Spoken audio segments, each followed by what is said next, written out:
Kita sampai kepada firman Tuhan. Hari ini kita akan melihat Kisah Rasul pasal 18. Jadi kita melihat bagaimanakah Paulus melayani di Korintus yang masih asing kepada Paulus.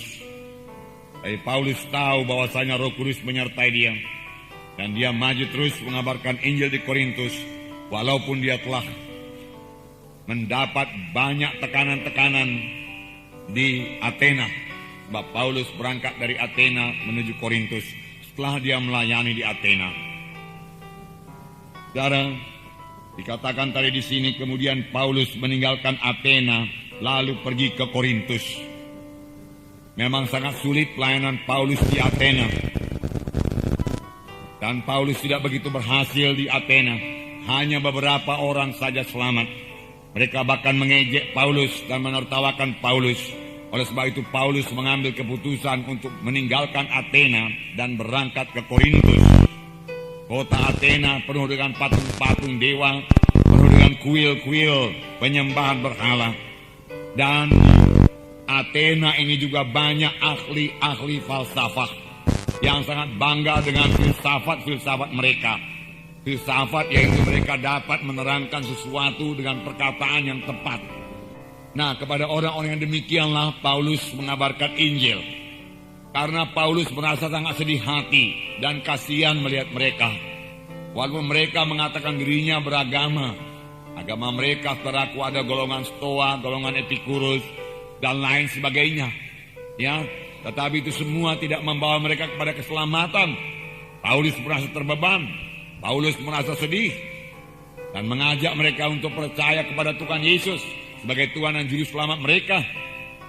Lalu Paulus selaku berbicara dalam majelis Areopagus mereka di Bukit Mars. Dia katakan satu khotbah yang terkenal, saudara. Begitu baik khotbah tersebut, saudara. Tetapi hasilnya, saudaraku, tidak begitu banyak orang diselamatkan. Hanya beberapa orang saja selamat. Bahkan waktu Paulus mulai mengkhotbahkan mengenai Tuhan Yesus, kematian dan kebangkitannya, mereka menertawakan Paulus dan mengejek Paulus. Mereka mengatakan Paulus itu seorang pleter. Pleter yaitu seekor burung kecil, ya, yang suka memungut makanan di sana sini, di sana sini. Nah, jadi dia katakan Paulus sedikit falsafah di sini, sedikit falsafah di sana, sedikit falsafah di sini. Lalu kau kumpulkan, kau beritakan kepada kami.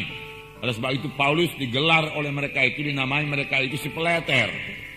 Si pleter itu meremehkan, melecehkan Paulus. Jadi mereka, saudaraku, tidak percaya kepada Injil yang dibawa oleh Paulus. Oleh sebab itu, saudaraku, Paulus mengambil keputusan berangkat ke Korintus dengan hati yang berat, saudaraku. Dia tidak begitu berhasil di Athena, hatinya berat.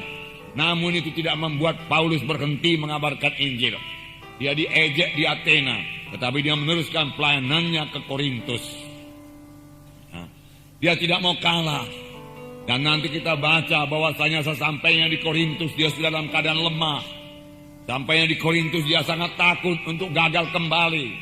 Jadi dia mengabarkan Injil pada mulanya seorang diri saja di Korintus. Padahal Korintus kota yang besar, kota perdagangan pada waktu itu. Penduduknya kira-kira 400.000 jiwa. Itu masuk kota yang besar, jajahan Roma. Jadi nyatalah, saudaraku, di Korintus ini Paulus menghadapi tantangan yang sangat berat. Tetapi dia percayakan Injil Tuhan. Dia percaya Injil Tuhan bisa mengobatkan mereka. Dan Tuhan yang mengutus Paulus ke Korintus. Oleh sebab itu bagaimanapun jahatnya kota itu, bagaimanapun najisnya kota Korintus itu, bagaimanapun gelapnya kota Korintus itu, Paulus mengabarkan Injil Tuhan dengan bersandar penuh kepada kuasa Tuhan. Nah, apa yang diperbuat oleh Paulus di Korintus? Yang pertama, saudaraku, kita melihat Paulus mengabarkan Tuhan Yesus yang tersalib dan bangkit dari kematian. Itulah berita Paulus. Kemudian hari Paulus menulis surat kepada sidang Korintus yang memang sudah berdiri karena Paulus melayani dengan bersandar kepada kuasa Tuhan. Dia tidak lagi bersandar kepada kekuatannya, kepada hikmatnya, tidak bersandar sepenuh pada kuasa Tuhan. Maka sidang Korintus berdiri dan menerima surat kiriman yang pertama dari Rasul Paulus dalam 1 Korintus pasal 2 ayat 1 sampai 5. 1 Korintus pasal 2 ayat 1 sampai 5. Ini pelajaran kepada kita. Karena kita semua harus melayani. Amin, saudara. Karena kita juga semua harus mengabarkan Injil Tuhan. Dan kelihatannya di Korintus ini Paulus sangat berhasil. Walaupun saudara budayanya lain, tetapi Paulus berhasil mengabarkan Injil di Korintus. Sehingga sidang Tuhan berdiri di Korintus. Dia dengan tegas memberitakan Injil Tuhan. Tetapi Paulus mengakui dia dalam kelemahan, dia katakan dalam ketakutan yang amat sangat. Paulus berkata, rasul yang besar bisa ketakutan, saudaraku. Tetapi ketakutan Paulus ini membawa dia berserah dan bersandar sepenuhnya kepada Tuhan. Dia tidak mau gagal lagi sebagaimana dia gagal di Athena. Dia mau orang-orang di Korintus diselamatkan Tuhan. Dia bersandar sepenuhnya kepada Tuhan. Dia katakan, aku tidak memakai kata-kata indah. Aku tidak mau memakai kata-kata hikmat manusia. Tidak. Itu kutinggalkan. Aku telah memakai kata-kata manusia, hikmat manusia, untuk mengimbangi ahli-ahli falsafah di Athena.